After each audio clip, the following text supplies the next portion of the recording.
সুপ্রিয় লালমনিরহাটবাসী চাকরি প্রত্যাশী ভাই বোনেরা, আসসালামু আলাইকুম। স্বাগতম জবস বিডি 24/7 আপনাদের জেলা প্রশাসকের কার্যালয়ে লালমনিরহাটে একটি বিজ্ঞপ্তি প্রকাশিত হয়েছে। আমরা পুরো বিজ্ঞপ্তিটি নিয়ে আলোচনা করব। তবে অনুরোধ করব, যারা আমার এই চ্যানেলে প্রথমবারের মতো এসেছেন, আমার এই চ্যানেলটিকে সাবস্ক্রাইব করে পাশে থাকা বেল আইকনটিতে ক্লিক করবেন, কেননা আমি আমার এই চ্যানেলে প্রতিনিয়ত সরকারি চাকরির বিজ্ঞপ্তিগুলো প্রকাশ করে যাচ্ছি। আর সেই সাথে যারা ফেসবুকের মাধ্যমে আমার এই ভিডিওটি দেখছেন, আমার এই পেজটিকে ফলো করে পাশে থাকবেন। তো আসুন কথা না বাড়িয়ে মূল ভিডিওতে চলে যাই।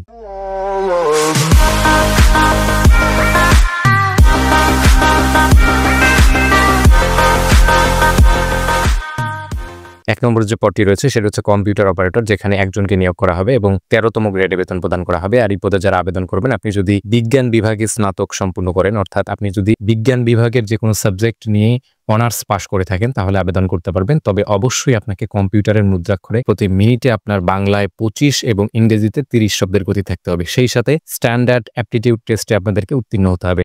2 নম্বরে যে পদটি রয়েছে সেটি হচ্ছে অফিস সহকারী কাম কম্পিউটার মুদ্রাক্ষরিক, যেখানে 8 জনকে নিয়োগ করা হবে এবং 16তম গ্রেডে বেতন প্রদান করা হবে। আর এই পদে যারা আবেদন করবেন, আপনি যদি যে কোনো বিভাগ নিয়ে ইন্টারমিডিয়েট পাশ করে থাকেন, তাহলে আবেদন করতে পারবেন। তবে অবশ্যই আপনাকে কম্পিউটার পরিচালনায় অভিজ্ঞ হতে হবে এবং কম্পিউটারের মুদ্রাক্ষরে প্রতি মিনিটে বাংলায় 20 এবং ইংরেজিতে 20 শব্দের গতি থাকতে হবে। 3 নম্বরে যে পদটি রয়েছে সেটা হচ্ছে বেঞ্চ সহকারী, যেখানে 5 জনকে নিয়োগ করা হবে এবং 16তম গ্রেডে বেতন প্রদান করা হবে। আর এই পদেও যারা আবেদন করবেন, আপনি যদি কোনো স্বীকৃত বোর্ড হতে উচ্চ মাধ্যমিক সার্টিফিকেট অর্থাৎ ইন্টারমিডিয়েট পাশ করে থাকেন, তাহলে আবেদন করতে পারবেন। তবে অবশ্যই আপনাকে কম্পিউটার পরিচালনায় দক্ষ হতে হবে এবং কম্পিউটারের মুদ্রাক্ষরে প্রতি মিনিটে বাংলায় 20 এবং ইংরেজিতে 20 শব্দের গতি থাকতে হবে। 4 নম্বরে যে পদটি রয়েছে সেটি হচ্ছে কপিস্ট, যেখানে 4 জনকে নিয়োগ করা হবে এবং 16তম গ্রেডে বেতন প্রদান করা হবে। আর এই পদে যারা আবেদন করবেন, আপনি যদি কোনো স্বীকৃত বোর্ড হতে ইন্টারমিডিয়েট পাশ করে থাকেন, তাহলে আবেদন করতে পারবেন।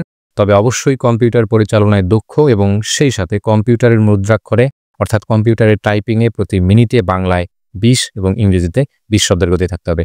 5 নম্বর যে পদটি রয়েছে সেটা হচ্ছে অফিস সহায়ক, যেখানে 6 জনকে নিয়োগ করা হবে এবং 20তম গ্রেডে বেতন প্রদান করা হবে। আর এই পদে যারা আবেদন করবেন, আপনি যদি কোনো স্বীকৃত বোর্ড হতে মাধ্যমিক স্কুল সার্টিফিকেট অর্থাৎ ম্যাট্রিক পরীক্ষা সম্পূর্ণ করে থাকেন, তাহলে আবেদন করতে পারবেন। 6 নম্বর যে পদটি রয়েছে সেটা হচ্ছে নিরাপত্তা প্রহরী, যেখানে 9 জনকে নিয়োগ করা হবে এবং 20তম গ্রেডে বেতন প্রদান করা হবে। আর এই পদেও যারা আবেদন করবেন, আপনি যদি কোনো স্বীকৃত বোর্ড হতে মাধ্যমিক স্কুল সার্টিফিকেট অর্থাৎ ম্যাট্রিক পরীক্ষা সম্পূর্ণ করে থাকেন, সেক্ষেত্রে আবেদন করতে পারবেন। 7 নম্বর যে পদটি রয়েছে সেটা হচ্ছে পরিচ্ছন্নতা কর্মী, যেখানে 6 জনকে নিয়োগ করা হবে এবং 20তম গ্রেডে বেতন প্রদান করা হবে। আর এই পদে যারা আবেদন করবেন, আপনি যদি কোনো স্বীকৃত বোর্ড হতে জুনিয়র স্কুল সার্টিফিকেট অর্থাৎ জেএসসি সম্পূর্ণ করে থাকেন, তাহলে আবেদন করতে পারবেন। তো এই ছিল বিজ্ঞপ্তিটি। আর এই বিজ্ঞপ্তিতে শুধুমাত্র লালমনিরহাট জেলার প্রত্যেকটি উপজেলার প্রত্যেকটি ইউনিয়ন থেকে নারী পুরুষ উভয় প্রার্থীগণ আবেদন করতে পারবেন। তবে যারা আবেদন করবেন, আপনি যদি 1 থেকে 4 নং পদের জন্য আবেদন করে থাকেন, তাহলে আপনাকে অবশ্যই কম্পিউটারের টাইপিং এ নির্ধারিত গতি থাকতে হবে। একজন প্রার্থী একটির বেশি কিন্তু পদে আবেদন করতে পারবেন না। আর আবেদন করতে পারবেন এই লিঙ্কটির মাধ্যমে, অর্থাৎ http://dclal.teletalk.com.bd এই ওয়েবসাইটের মাধ্যমে আবেদনটি করতে পারবেন। আর অনলাইনের মাধ্যমে আবেদনটি শুরু হবে আগামী 1 তারিখ 9 মাস 2025 তারিখ থেকে। আবেদনটি শুরু হবে সকাল 10 ঘটিকা থেকে। আবেদনটি শুরু হয়ে আবেদনটি চলবে আগামী 30/9/2025 বিকেল 5টা পর্যন্ত। উক্ত সময়ের মধ্যে আপনাদেরকে আবেদনটি করে ফেলতে হবে।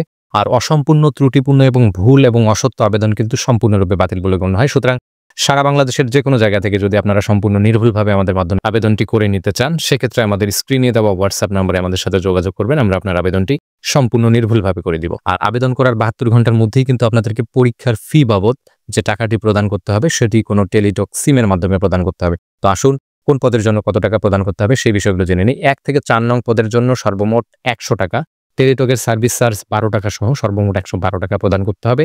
এবং 5 থেকে 7 নং পদের জন্য 50 টাকা এবং টেলিটকের সার্ভিস চার্জ 6 টাকা সহ সর্বমোট 56 টাকা 72 ঘন্টার মধ্যে প্রদান করতে হবে। তবে প্রত্যেকটি পদে যদি কোনো শারীরিক প্রতিবন্ধী, অনগ্রসর জাতি এবং ক্ষুদ্র নৃগোষ্ঠী অথবা তৃতীয় লিঙ্গ অর্থাৎ হিজড়া জনগোষ্ঠীর কেউ আবেদন করেন, তাহলে আপনাদের ক্ষেত্রে প্রত্যেকটি পদের জন্য মাত্র 50 টাকা এবং টেলিটকের সার্ভিস চার্জ 6 টাকা সহ সর্বমোট 56 টাকা 72 ঘন্টার মধ্যে প্রদান করতে হবে। আর টাকাটি কিভাবে প্রদান করবেন সেই সংক্রান্ত ইনস্ট্রাকশন এখানে দেয়া আছে। আপনারা বিজ্ঞপ্তিটি লালমনিরহাট জেলা প্রশাসকের ওয়েবসাইট থেকে ডাউনলোড করে পড়ে বুঝে তারপরে আবেদন করবেন। তো সেই পর্যন্ত সকলেই ভালো থাকুন, সুস্থ থাকুন। দেখা হবে আবার নতুন কোনো বিজ্ঞপ্তি নিয়ে। আল্লাহ হাফেজ।